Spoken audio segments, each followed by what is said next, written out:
aparelhos de modificação também possui o seu painel e os seus vídeos indicadores. É importante a gente entender esses painéis, Ô, Paulo, o som porque tá um pouquinho ruim. influencia diretamente, né? Oi? Desculpa, o som tá ruim, tá falhando muito. Tá falhando? Tá. Deixa eu deixar quieto.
Eu acho que se você tiver um fone de ouvido, fica melhor, de repente.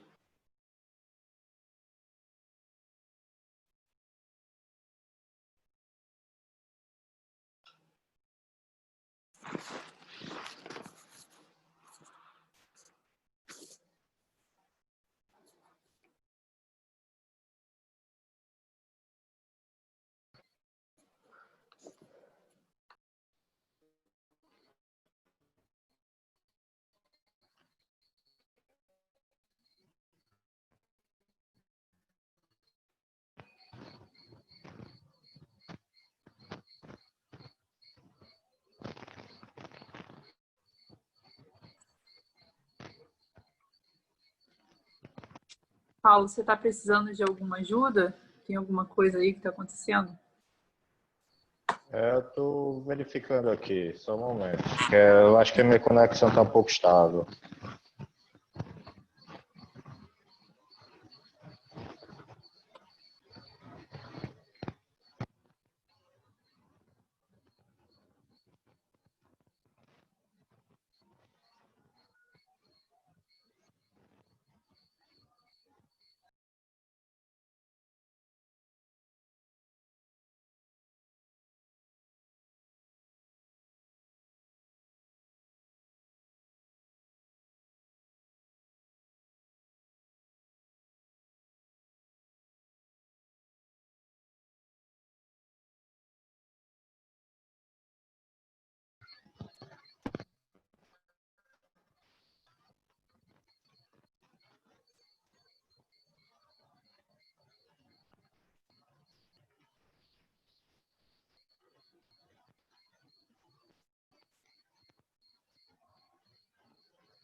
Ô, Paulo, tenta entrar mesmo. Vamos ver se a gente consegue tocar assim.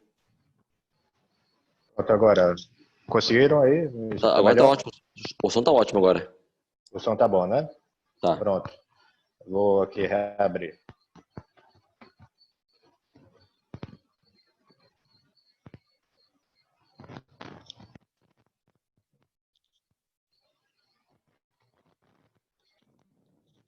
Melhorou? Sim, agora está ótimo. Perfeito. Continuando, assim como eu estava falando do painel do carro, o facomodificador, a gente deve dominar também o painel dele, entendendo todos os seus parâmetros, ou pelo menos o básico, né? Quando a gente vê essa tela daí, no início pode parecer o grego, mas eu espero que ao término dessa aula vocês possam entender o que cada númerozinho desse representa dentro da dinâmica da cirurgia.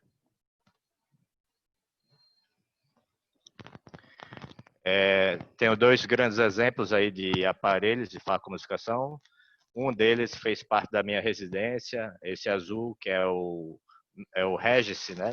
É um aparelho simples, mas que a gente costumava comparar a um Fusca, né? Funcional, se quebrasse era fácil de repor as peças e conseguia fazer boa parte das cirurgias sem grandes problemas. Mas claro que existem os modelos de última geração, como a gente pode ver o Centurion, como a gente diz, né, a Ferrari dos aparelhos. E cada um tem seu ponto forte e seu ponto fraco. Não significa que um seja melhor ou o outro seja pior. Eu costumo dar exemplo de uma pista. Imagina uma pista dessa. Dois exemplos. Uma perfeita, lisa, enquanto outra toda esburacada. Uma Ferrari vai andar sem problemas na opção da esquerda, mas ela vai ter grandes dificuldades na pista esburacada. A mesma coisa com os facomusicadores. Às vezes você pode ter um problema no aparelho e fica difícil de consertar você mesmo se for um aparelho muito sofisticado. Esse esquema representa mais ou menos um modelo de como é a esquematização de todos os aparelhos de facomuscação. Todos que sejam modernos, mais antigos, eles têm esses elementos básicos. Deixa eu ativar aqui o marcador. Podemos ver aqui a garrafa do BSS, que tem uma conexão junto com a caneta do facomuscador. Essa bolinha representa o olho do paciente e tem uma via de aspiração, que é controlada por uma bomba e geralmente tem um desprezo ou um saco coletor nessa região. Lembrando que em condições ideais, isso representa um sistema fechado. Tudo que entra de líquido deve também sair. O pedal do facomuscador. Com pequenas variações, ajustes que pode ter por cada aparelho, a grande maioria funciona dessa forma. Uma posição inicial, que é a posição de irrigação. À medida que você vai afundando mais o pedal, pisando mais profundamente, esse pedal entra no modo de aspiração, mas de maneira simultânea. Mantém a irrigação e, ao mesmo tempo, inicia a aspiração. Pisando mais profundamente, inicia a terceira parte, que é a facomuscação mesmo, que é a liberação de energia do ultrassom. A gente pode ver aqui o exemplo de caneta, a parte elétrica dela e os dois tubos de entrada. Aliás, um de entrada e um de saída. Uma ponteira com sua luva. Cada ponteira tem sua finalidade, tem angulações específicas que a gente vai ver dessa frente. E é importante você conhecer isso, por causa que o tamanho da sua incisão que você vai fazer vai depender do tamanho dessa ponteira, para manter todo aquele sistema fechado, idealmente, né? Já foi falado numa aula prévia do Dr. Leonardo Castro sobre as diferenças entre as ponteiras, as angulações existentes, lembrando que quanto mais angulada, maior o poder cortante, enquanto o poder de apreensão aumenta à medida que você diminui essa angulação. A maioria dos aparelhos hoje em dia operam com 30 ou 45 até, mas a grande situação que eu vejo nos centros cirúrgicos aí são ponteiras de 30 graus de angulação. Aqui a gente pode ver luvinhas, tem cores padronizadas de acordo com o tamanho. É importante a gente usar o tamanho adequado, só para lembrar. As chaves que apertam a ponteira. Por que eu estou falando tudo isso? Por causa que quando você está dirigindo o carro, você não vai querer que a roda do seu carro, no meio da viagem, solte. A mesma coisa vale para a facomodificação. É importante que você ajuste corretamente a ponteira. Muitas vezes você está lá e está vendo, esse ultrassom está fraco, não está funcionando, não está destruindo o núcleo. Quando você vai ver, é uma ponteira folgada, que você não apertou direito. Aí é fundamental que você tenha um equipamento correto. Muitas vezes a gente, inclusive, vê no centro cirúrgico, o pessoal apertando ponteira com Kelly, porta-agulha. O ideal é que seja feito com as chaves apropriadas. A gente pode ver aqui a ponta da caneta, do faco, com as duas saídas por onde sai o BSS, e aqui a pontinha onde é aspirado e feito a saída do ultrassom, como pode ser representado nessa figura ao lado.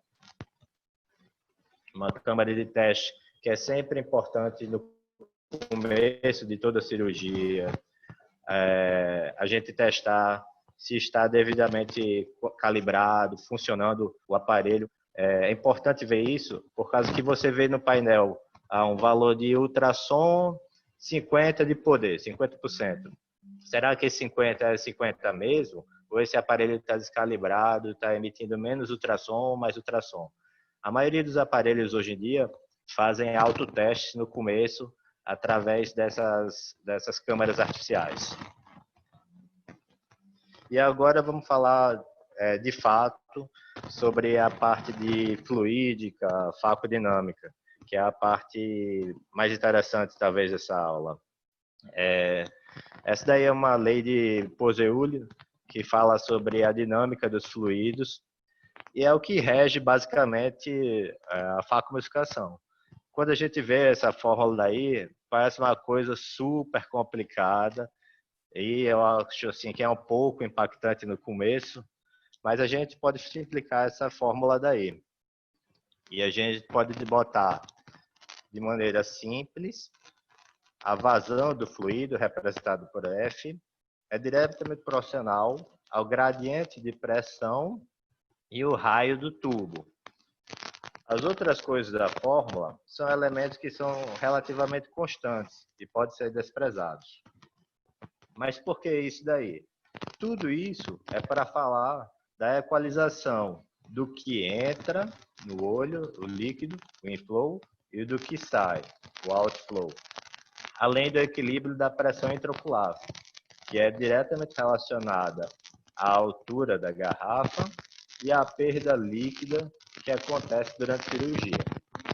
Aí já são muitos conceitos ao mesmo tempo. A perda líquida pode ser representada pela perda incisional, que por mais perfeita que seja a incisão selante, ainda pode sair um pouquinho de líquido. O ideal é que ela seja o mais justa a ponteira possível. E a aspiração tem uma variação de acordo com o flow rate e o valor do vácuo. Vamos falar um pouco mais sobre isso na frente. Flow rate, também conhecido como aspiration rate ou taxa de fluxo em alguns aparelhos, ele representa a força que atrai os fragmentos para a ponteira. Ele também é o responsável pela formação do vácuo, quando a ponteira do faco está ocluída. Ou seja, quanto maior o flow rate, mais rápido os fragmentos vão vir para a ponteira do faco. E também, quanto maior o flow rate, mais rápido o vácuo atinge o seu nível máximo. Ou seja, o vácuo começa a se formar, levando em consideração uma boa peristáltica, que eu vou falar mais na frente. Quando ele se oclui, se o flow rate for muito rápido, o vácuo também vai se formar muito rápido. E o contrário também é válido. Na prática, como isso funciona? Sempre que você perceber que os fragmentos não estão vindo para a ponteira do faco, você pode aumentar um pouco esse flow rate. Lembrando que você deve levar outros fatores em consideração. Você está supondo uma cirurgia tranquila, sem intercorrência, não teve RCP, que são fatores que podem influenciar essa dinâmica dentro do olho. Estou considerando uma cirurgia sem intercorrências. E outro ponto também é que se os fragmentos deixarem de vir para a ponteira, às vezes pode ter a obstrução dela por restos corticais, restos fragmentos, e precisa destruir essa ponteira. Basta dar um pequeno ultrassom, que uma vez liberada essa ponteira, vai voltar a vir o fluxo para a ponta. O vácuo. O vácuo é a força responsável pela apreensão do cristalino. Ele também tem uma grande influência no surge, que é o colabamento da câmara anterior. A gente vai falar um pouco mais dele na frente. E ele é diretamente proporcional à resistência do fluxo. Quanto maior a resistência do fluxo, maior vai ser o vácuo. Isso é importante a gente entender, por causa que, como eu falei aqui, o surge tem uma grande influência do vácuo. Os aparelhos de vacuomasticação desenvolveram cada vez mais mecanismos de proteção para evitar o surge. E um deles mais conhecido é o vente, né? Que são mecanismos de fluidos contrários, principalmente quando você também apreende tecidos intraoculares, como íris, que não são desejáveis para a cirurgia. Uma dica da prática é, se o fragmento vem, mas não fica preso na ponteira, você pode aumentar o vácuo. Lembrando que é considerando uma cirurgia sem intercorrências. E os tipos de bomba? As bombas é que fazem o flow rate, a formação do vácuo, e é importante entender como elas funcionam. A maioria dos aparelhos tem 3 modelos, né, de funcionamento, que é a peristáltica, representada nessa figura inferior, a de Venturi, que seria essa direita, e a diafragmática. A bomba peristáltica. Ela representa... Oi? Sim, só. Eu acho que seu microfone está dando algum problema de encaixe, talvez. Tá escutando agora? Não, tá dando para escutar, é que tá fazendo muito barulho. Muito barulho. Deixa eu testar aqui. Vou trocar aqui. Tenta falar sem...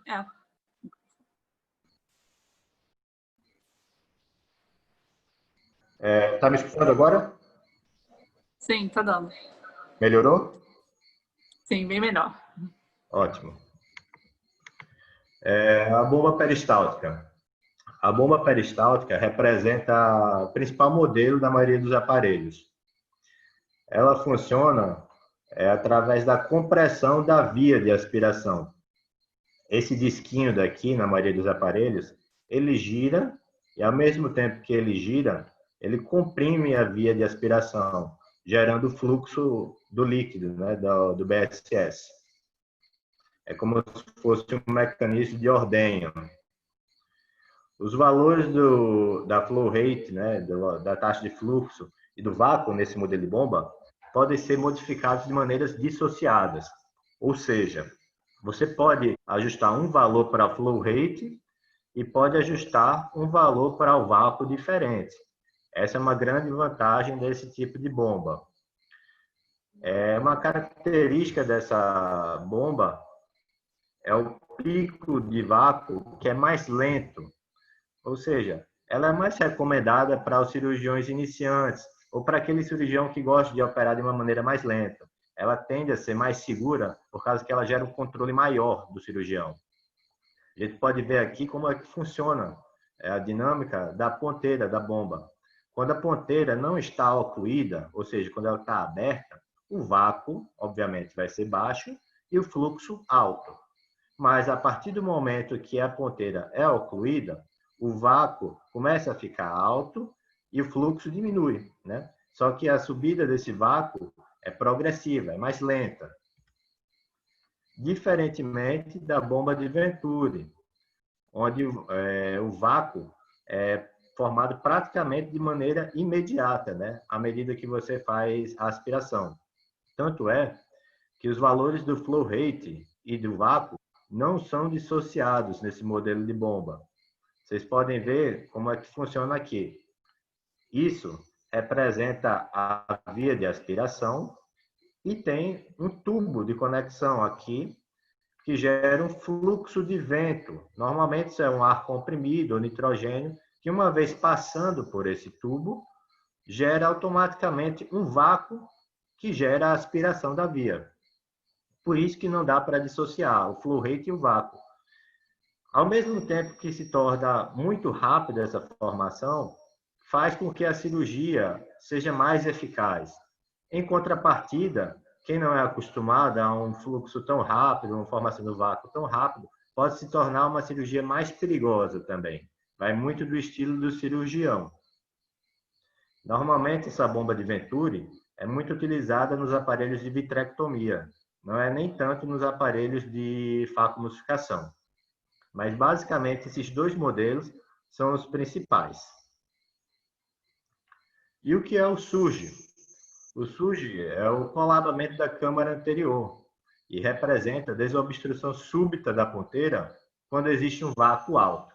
Como é que isso representa na prática? A gente pode ver aqui o esqueminha do olho.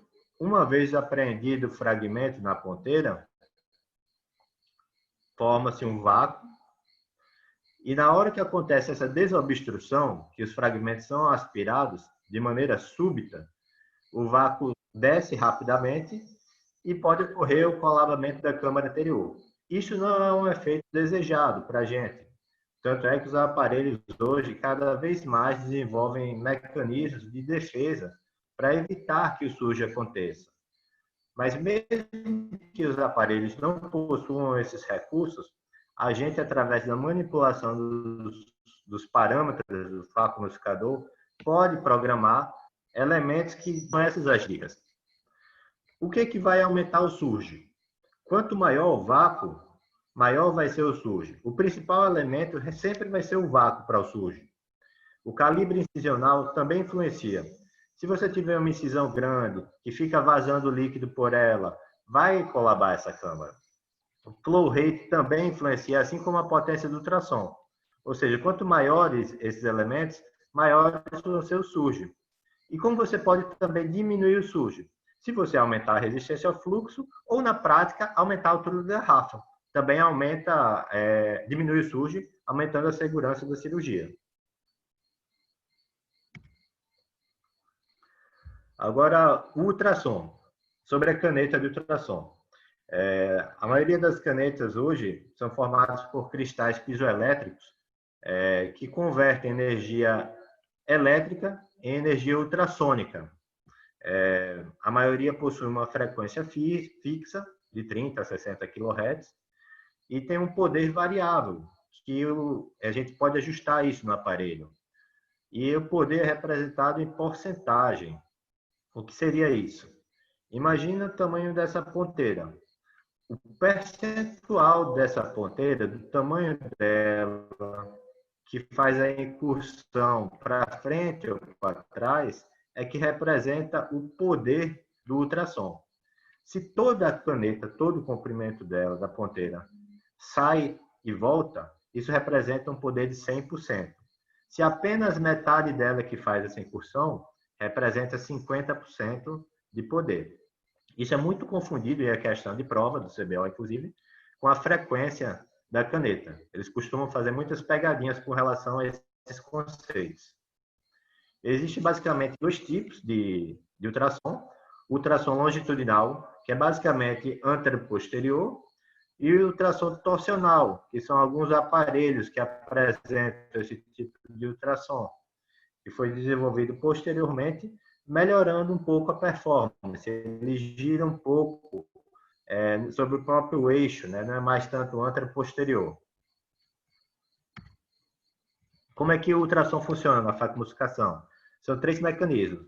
Impacto mecânico, de fato, ou seja, o efeito britadeira daquela ponteira sobre o cristalino, que acaba fragmentando ele. Cavitação e ondas acústicas fluídicas. Como entender esses conceitos? Aqui nesse diagrama, botei um exemplo de cavitação, que são verdadeiras implosões que acontecem de acordo com o movimento do ultrassom. destruindo, né, fragmentando, facumificando cada vez mais o cristalino. Além das ondas acústicas, que está um pouco discreto nessa figura, mas que representa também uma forma de energia que transforma o cristalino, né, facilitando sua aspiração.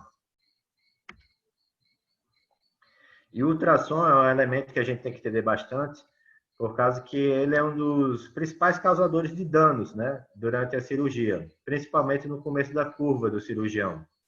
Para vocês verem, a título de exemplo, é um período curtíssimo de tempo, de 4 milissegundos, é possível a gente alcançar temperaturas elevadas, como essa, de 7.000 graus Celsius, e pressões extremas, né? Mesmo que por um período de tempo curtíssimo como esse, pode representar danos importantes no tecido ocular, como queimaduras de incisão ou até mesmo descompensação endotelial, né? A ceratopatia bolhosa, né? Tão temida do cirurgião de catarata, gerando turbulência, calor e o shattering, que são repulsões, né, dos fragmentos dentro da câmara anterior. Por isso que é importante a gente tentar sempre otimizar o uso do ultrassom, fazer uma cirurgia bem feita, bem indicada, com o menos possível de energia de ultrassom, mas com o máximo de eficácia. E o que é o shattering, né? O shattering é, como eu falei, a repulsão dos fragmentos da catarata. Ele é diretamente relacionado, né, com a potência do ultrassom, ou seja, se você colocar uma potência de ultrassom alta, a tendência é que aumente esse shattering, os fragmentos vão ser expulsos, repelidos com maior intensidade. A densidade nuclear também influencia. Se você pegar uma catarata dura, aquela N4, mais resistente, rígida, cada vez mais esses fragmentos vão ser repelidos com maior intensidade. Se você tiver um espaço livre na câmara anterior maior, ou seja, os últimos fragmentos do cristalino, eles tendem a ter um shattering maior comparado quando está no começo da cirurgia. Se a irrigação do fáculo tiver com uma luvinha mais folgada, uma luvinha maior comparada à ponteira, pode ter uma irrigação que vai empurrar esses fragmentos, bem como a interface de contato do bisel. Se você tiver uma interface de contato maior, a tendência é que você vai ter também esse shattering de maneira mais prevalente. E coisas que diminuem o shattering é basicamente o flow rate e o vácuo. Se você aumentar o flow rate, a taxa de fluxo, ou aumentar o vácuo, a tendência é que esses fragmentos sejam mais atraídos para a ponteira, ou seja, diminuindo esse shattering. E o ultrassom, à medida que foi desenvolvendo a facumificação, foram feitos modelos de dispersão do ultrassom, né, de emissão diferenciados. Os 3 principais modelos na nossa prática clínica são basicamente esses aí. O ultrassom no modo contínuo, ultrassom no modo pulsado e ultrassom no modo burst, ou rajadas, como é conhecido. Vamos falar um pouco sobre cada um deles. O ultrassom contínuo. O ultrassom contínuo, como o nome diz, uma vez que você já pisa no pedal, já emite ultrassom de maneira contínua. A energia é sempre contínua, de maneira constante, direta. Normalmente, existem duas modalidades de ultrassom contínuo. O modo fixo, também conhecido como panel, e o modo linear, também conhecido como longitudinal. Como é que é isso? O fixo, como é esse primeiro caso daqui, uma vez que você pisa no pedal, vai ser aquele valor X de maneira fixa de poder de ultrassom. Enquanto que o linear, à medida que você aprofunda o seu pé no pedal, ele vai aumentando o poder de ultrassom também, de maneira linear, como o nome diz. Normalmente, o ultrassom contínuo é utilizado nas técnicas de dividir e conquistar e na técnica de stop and shop, principalmente na confecção do sulco, né? Sulco central, a trincheira do cristalino. Essa daqui é uma figura do Seibel, né? Seibel, um livro de facodinâmica, explicando de uma maneira um pouco melhor de como funciona o ultrassom contínuo linear. A gente pode ver aqui exemplos do pedal. Dessa vez, o que a gente fez no aparelho? Vamos entender aqui. A gente colocou no aparelho, setou, né, que fosse o ultrassom de poder 100%, ou seja, o limite do ultrassom foi 100, e o modelo de ultrassom contínuo linear, à medida que a gente pisa no pedal, vai aumentando o poder até chegar 100%, que foi o que a gente decidiu. Se a gente quisesse menos potência, a gente poderia botar poder de 50%, e à medida que a gente fosse pisando no pedal, essa potência ia aumentar até aquele valor que a gente pré-estabeleceu, que nesse caso foi 50%. Vocês podem comparar aqui 100%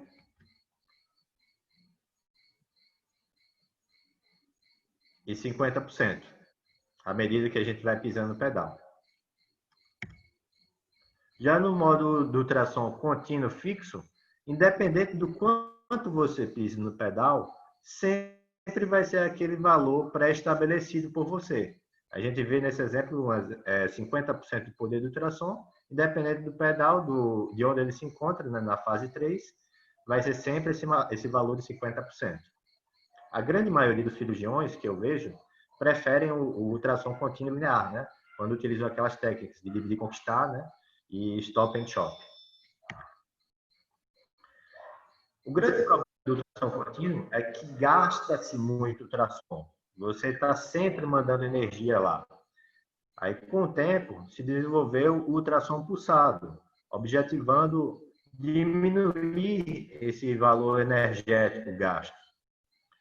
O tração pulsado, ele possui o mesmo controle linear de energia, só que dessa vez, ao invés de ser de maneira contínua, ele envia pequenos pulsos de ultrassom pré-determinados por você no aparelho.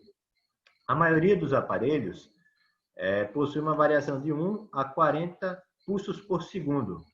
Mas hoje os aparelhos mais modernos, eles têm modos chamados de hiperpulsos ou faco frio, né, cold faco, que podem chegar na casa dos centenas de pulsos por segundo, aumentando muito a quantidade de pulsos.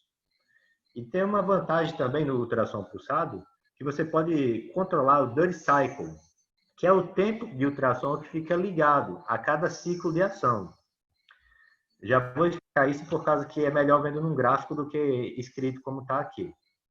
Mas normalmente no modo ultrassom pulsado, ele vem de fábrica o dirty cycle de 50%, ou seja, 50% do tempo do ciclo ligado, enquanto 50% do tempo do ciclo desligado. Como funciona isso? Vamos ver aqui nesse gráfico. A gente pode ver aqui o ultrassom pulsado que está regulado com o poder de 100%, o limite, e de 2 pulsos, intervalo de 1 segundo, e a gente vê aqui um pulso, outro pulso, ou seja, 2 pulsos por segundo. Isso diminui muito a energia gasta, tá certo? E melhora o resfriamento da ponteira da caneta, porque a cada intervalo sem ultrassom dá um tempo de resfriamento da caneta, diminuindo os efeitos colaterais, principalmente os efeitos térmicos, né, do ultrassom.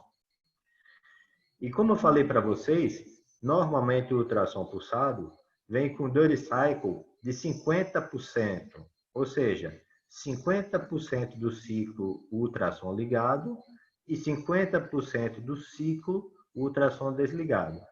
O que é um ciclo? A gente pode ver aqui nesse primeiro segundo, um ciclo e aqui outro ciclo.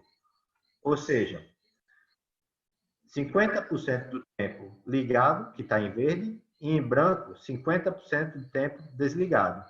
Nesse primeiro segundo, nós temos 2 ciclos de funcionamento e o ciclo de funcionamento está em 50%. Ou seja, 50% ligado, 50% desligado. Isso representa uma grande economia de energia, né? Aqui um outro exemplo de maneira ilustrativa, só que dessa vez a 4 pulsos por segundo. Vocês podem ver que é a mesma unidade de tempo aqui, 1 segundo aqui, só que como são 4 pulsos, 1, 2, 3, 4 pulsos, e como é o padrão de fábrica para pulsado, ainda está em 50%, ou seja, 50% do tempo ligado, 50% do tempo desligado. A grande maioria dos cirurgiões preferem operar com ultrassom pulsado. Eu também, particularmente, tenho essa preferência. Algumas vezes é que eu uso o modo burst, que eu já vou falar agora no próximo slide. O ultrassom burst, como é que funciona isso? São rajadas idênticas de ultrassom. Você vai botar lá um valor X de potência do ultrassom, e à medida que você pisar no pedal do aparelho, vai gerar essas ondas de ultrassom de mesma potência. O que vai modificar é o intervalo entre cada rajada. Vocês vão entender isso no próximo gráfico. A maioria dos aparelhos você pode ajustar esse tempo, esse intervalo entre cada rajada, de 20 a 40 milissegundos. E esse tempo, à medida que você vai pisando, vai se tornando cada vez menor o intervalo, até se tornar um ultrassom contínuo.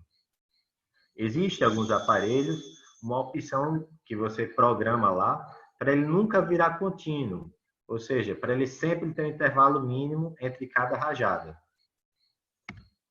Aqui a gente pode ver o ultrassom burst como funciona.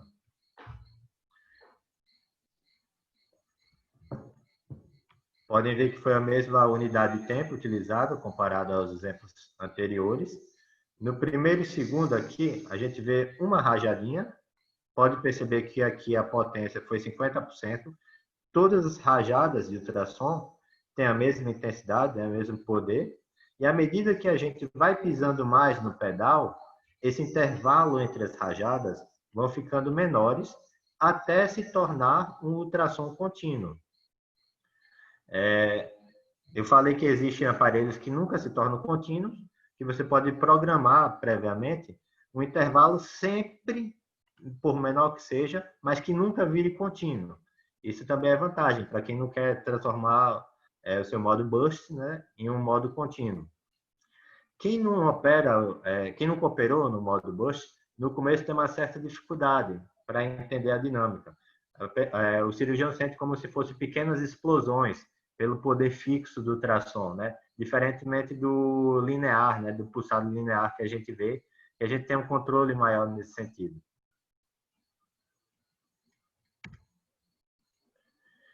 Enfim, isso é o que eu tinha para falar de ultrassom burst. Eu acho que talvez seja um pouco mais... pode ter ficado algumas dúvidas, mas em breve a gente conversa sobre isso. E eu vou dar agora algumas sugestões de parâmetros, de acordo com o que eu vi, os aparelhos diferentes e a minha experiência, né? Aqui, a gente sabe que cada cirurgia tem suas etapas. Não fique tão atentos aos valores em si. Os valores servem de referência inicial, mas à medida que vocês vão operando e sentindo cada aparelho, vocês vão perceber que isso daí é muito variável, não existe um valor fixo. E cada cirurgia, cada catarata, exige um valor específico para aquela cirurgia. Com o tempo, vocês vão conseguir desenvolver um parâmetro que vocês vão conseguir resolver 90%, 95% dos casos. E aqueles 5% dos casos que vocês não conseguem resolver com aquele parâmetro, é que vocês vão ajustar, fazendo pequenas medidas, isso no intraoperatório mesmo, à medida que você está fazendo a cirurgia. O importante é você entender o que deve ser modificado.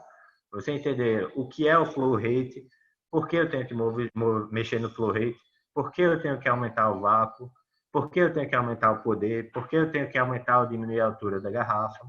Enfim, vamos dar um exemplo aqui dos parâmetros, dos presets, né, que a gente chama do aparelho Infinity, né, que é muito semelhante ao Centurion. Existe a etapa da escultura central. Quando a gente vai fazer a escultura central, é quem opera dividir e conquistar ou quem opera stop and shop, fazer aquele sulco central na catarata. O que você precisa nisso? Você precisa de um grande poder de ultrassom, por isso que os valores são altos aqui. E você não precisa de um vácuo com fluxo grande, por isso que a garrafa fica baixa, por isso que o flow rate não é tão alto assim, por causa que você não quer prender aquele núcleo na ponta do seu faco. Você quer criar um caminho no meio do cristalino, você quer criar uma trincheira para poder fragmentar ele. Já quando você está na etapa do shopping, você quer apreender, você quer prender os fragmentos do cristalino. Nesse caso, você vai ter que aumentar o flow rate para um valor superior comparado à escultura central. E também vai ter que aumentar o valor do vácuo. O poder do ultrassom vai depender muito do tipo de ultrassom que você está usando, do tipo de catarata que você está operando. Obviamente, cataratas com densidades menores, aquela N1, N2, você não vai precisar de um poder tão alto como 50, 60. Mas uma catarata mais dura, você vai precisar, sim, de um valor mais alto. E aqui tem outras etapas, né? Remoção de quadrante, remoção de epinúcleo e aspiração de córtex, né? Lembrando que a aspiração de córtex, né, é basicamente a IA, né, irrigação e aspiração, você vê que não tem nem valor de ultrassom, né? É basicamente o valor só do flow rate e do vácuo, né?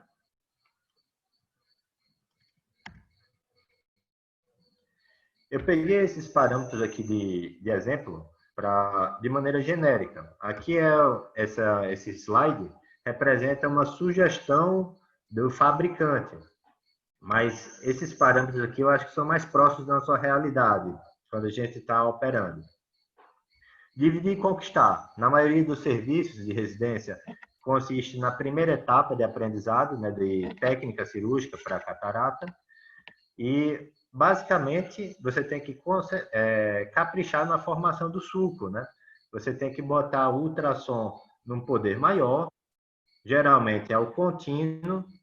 Aqui é apenas uma sugestão, pessoal, lembrando que eu falei que varia de acordo com a densidade da catarata, de outros fatores, mas 60, 50 representam um ultrassom satisfatório para a maioria dos casos. Um vácuo baixo, já que você não quer prender o núcleo, você quer criar apenas um sulco, e um flow rate também baixo. Já na conquista dos fragmentos, você pode aí, né, passar para um modo pulsado, diminuindo, né, o ultrassom gasto, pode deixar um valor de 30 até 60, de acordo com a densidade da catarata, mas você agora vai querer apreender os fragmentos na ponta da sua caneta. Por isso, o vácuo tem que ser mais elevado, variando aí os aparelhos de 280 a 350 milímetros de mercúrio. Bem como o flow rate, que deve ser elevado, de 28 a 35, né, ml por minuto. Para quem faz stop and shop, segue a mesma coisa. O mesmo exemplo aqui do dividir e conquistar, para fazer o sulco. Mesma coisa para conquista também. Só que é o que eu dou de duas opções, né? Um modo com ultrassom pulsado e outro modo com ultrassom burst. Por que isso daí? À medida que você vai ficando mais experiente, vai fazendo mais cirurgias, cada vez mais você vai querer gastar menos ultrassom. E uma tendência natural do cirurgião é querer operar apenas com pulsado ou apenas com burst, gerando uma economia de energia. O vácuo varia de 280 a 350, também porque precisa de apreensão do cristalino, e principalmente, dependendo do tipo de shop que você faz, se é o quick shop, shop horizontal, às vezes você precisa até de valores altos de vácuo, como de 350, para prender bem o cristalino na hora que você está iniciando a cirurgia. Eu vejo muito isso quem faz quick shop. Quem faz quick shop geralmente precisa de valores de vácuo muito elevados para prender bem o cristalino e fazer a fratura, né? A primeira fratura de maneira eficaz. Mas a gente também tem que estar tateando. Um erro comum que acontece é a gente não ajustar direito esses parâmetros e, de acordo com a densidade da catarata, acaba fragmentando, comendo o centro da catarata. Um termo que a gente usa muito é panelar, né? Fazendo uma cavitação central e que pode dificultar as próximas etapas da cirurgia. Aqui são os exemplos que eu falei do Faco Shop e Quick Shop. A maioria prefere realmente vácuo elevado, né? Como eu falei, o motivo. E aqui é um quadro que eu fiz para o aparelho que eu costumava utilizar na minha residência, né? O aparelho pulsar. São 3 opções de ultrassom que tem nele, presets, e uma opção de irrigação e aspiração. Eu, particularmente, gostava muito de operar Faco Shop, Quick Shop, mas eu fui muito condicionado a fazer muito stop and shop. Acho uma técnica sensacional, muito segura, costuma salvar cirurgias em diversas ocasiões, mas a grande maioria das cirurgias, 80, 90% dos casos, eu fazia com esse modelo aqui, ó, ultrassom tipo 2. Eu botava o ultrassom pulsado, né? O aparelho tem single pulse, multipulse, né? Multipulses, enfim. Mas é basicamente um pulsado que eu colocava, 19 Hz. A potência que eu usava para a maioria das cataratas era de 30% e com um vácuo de 350, né? Linear. Eu gostava de um flow rate elevado, de 44, e conseguia resolver bem boa parte das minhas cirurgias. Eventualmente é que eu ajustava a catarata se ela fosse muito dura para um modo burst e fazia alguns pequenos ajustes nesse parâmetro. Mas a grande maioria das vezes eu usava esses três. Ultrassom pulsado, até modo pulsado, só que de alta frequência, eu usava para fazer o suco nos stop and shops. E quando era uma catarata muito mole, os restos finais, né, de uma catarata, eu botava esse modo ultrassom 3, que é um modo bem fraquinho do ultrassom, com parâmetros baixos, fluxo baixo, a garrafa era baixinha, o vácuo baixo, só para aqueles fragmentos finais, ou quando acontecia alguma RCP, né? Enfim, que não necessariamente precisava converter, né, para uma extracapsular. E já o vácuo que eu utilizava na aspiração era de 500 linear, com fluxo alto. Usava isso tanto para aspiração de restos corticais, né? Como também para retirada do viscoelástico ao final da cirurgia. E é isso aí que eu tinha para falar. É uma aula super densa, achei difícil, espero que vocês tenham entendido boa parte do que falei, apesar dos problemas técnicos que a gente teve aí no começo da aula. Eu espero que vocês tenham conseguido ver um pouquinho, entender um pouco mais disso de facodinâmica, fluídica, por causa que realmente é um assunto muito difícil de ministrar e até mesmo cirurgiões de longa data ainda têm dificuldade de entender determinados conceitos. Enfim, sugiro que vocês leiam bastante. Não vai ser nessa aula que vocês vão dominar esse assunto. Tem que ler e ver exemplos e vivenciar, né? Sentir o aparelho, cada aparelho é que nem cada carro. Todo mundo sabe trocar uma marcha, mas quando muda de carro, tem uma marcha que é mais durinha, outra marcha que é mais fácil de encaixar, e a mesma coisa são os aparelhos de facomulsificação. Aqui são as referências.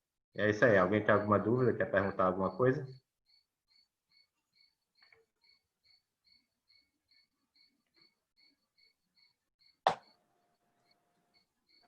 Aula bem difícil, né, Paulo? Acaba que depende muito da nossa vivência, né? Da nossa experiência no dia a dia. Barreto, você quer falar alguma coisa?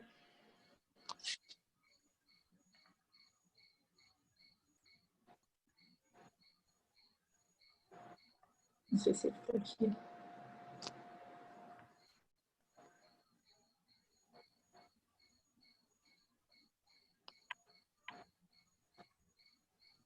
Tá mudo, Barreto.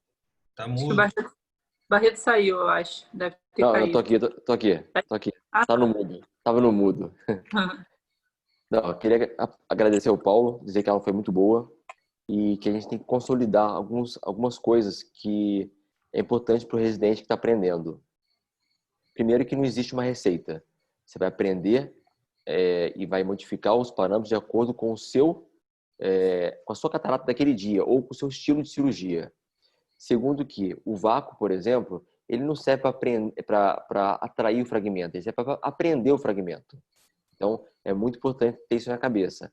O vácuo é para você fixar o núcleo, o pedaço do núcleo que você está pegando, na ponteira.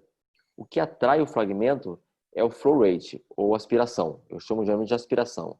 Então, quando você quer uma cirurgia mais rápida, você aumenta a aspiração, você vai ter um turbulonamento maior dentro da câmara anterior. O líquido que entra e o que sai vai ser mais rápido esse tempo desse líquido. E com isso você atrai mais fragmento, né?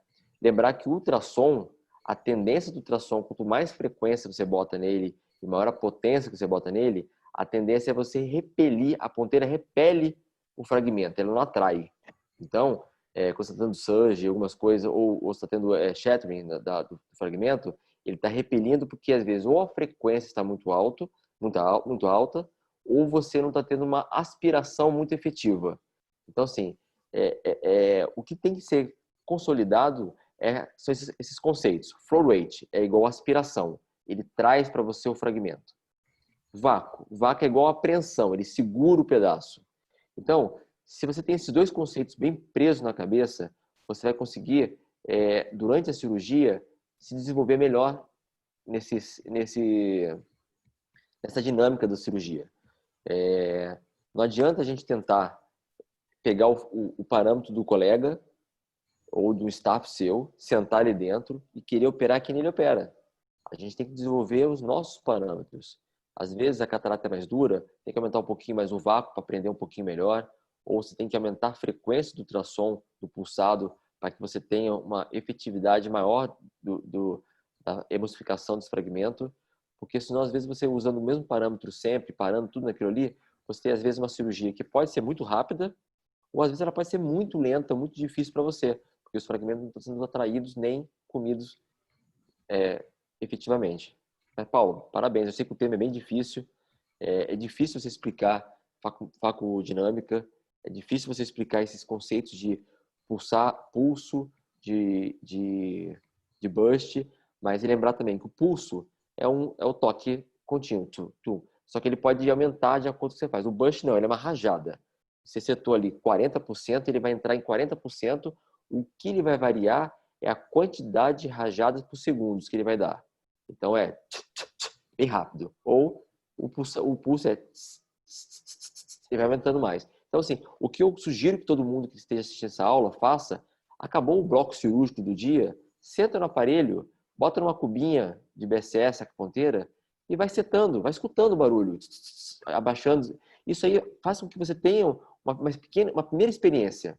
Depois disso, você senta na cirurgia que você vai fazer e vai devagarzinho, vai ver. Pô, legal, eu botei um burst aqui de 30% e foi legal. Outra coisa que é bem interessante é que às vezes a gente quer aumentar a potência do ultrassom para ter mais efetividade de emulsificação. E às vezes a gente não precisa aumentar a potência. Só de aumentar a frequência já utiliza. Então você vai ter a mesma potência, a mesma quantidade de ultrassom, 30%, por exemplo, só que você usava a 19 Hz, por exemplo, e não está dando efeito. Joga 40. Você não vai aumentar a quantidade de ultrassom, você vai simplesmente aumentar a frequência desse pulso. E às vezes ele tem efetividade. Sendo que se você às vezes aumenta o ultrassom, você tem mais dano endotelial. Então são pequenas coisas que vocês vão botar na balança e com o tempo vocês vão pegar e ficar craques. Mas parabéns, Paulo. Obrigado, viu, Barreto? É isso mesmo, né?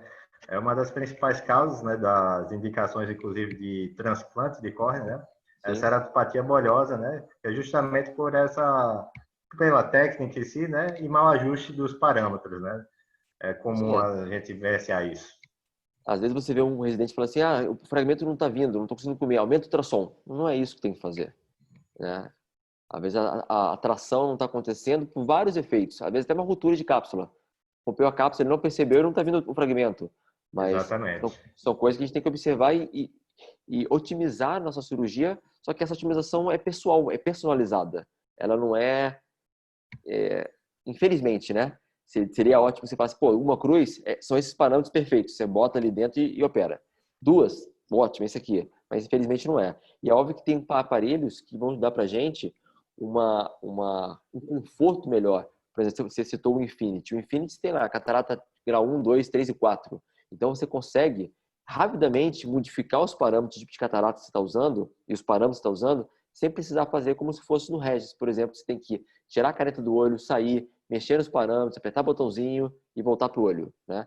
Então, mas com o tempo a gente vai adquirindo uma certa expertise aí. Às vezes você só com um tipo de parâmetro básico, você consegue fazer quase 99% das cataratas. Você vai mudar só naquela migra que você não consegue, tem que ajustar um pouquinho para dar mais potência. Verdade. Aí essa manda para o R2.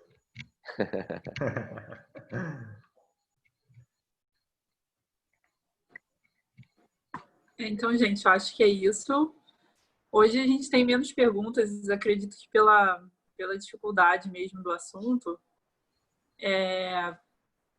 Paulo, eu queria agradecer aí pela sua aula, muito boa, muito esclarecedora aí para a gente. E lembrar que a gente vai ter agora a aula na quarta-feira que vem, vai ser sobre complicações pós-operatórias, com o Dr. Leonardo Aguiar, também no mesmo horário, às 7 horas. É isso então, tá? Muito obrigada pela presença de todos novamente. Muito obrigada, Barreto, pela participação. Paulo, muito obrigada novamente. Obrigado, André. A gente sabe que é um tema difícil aí, né? Quebrou um pouco da cabeça para conseguir fazer, mas foi excelente. Muito obrigada, tá?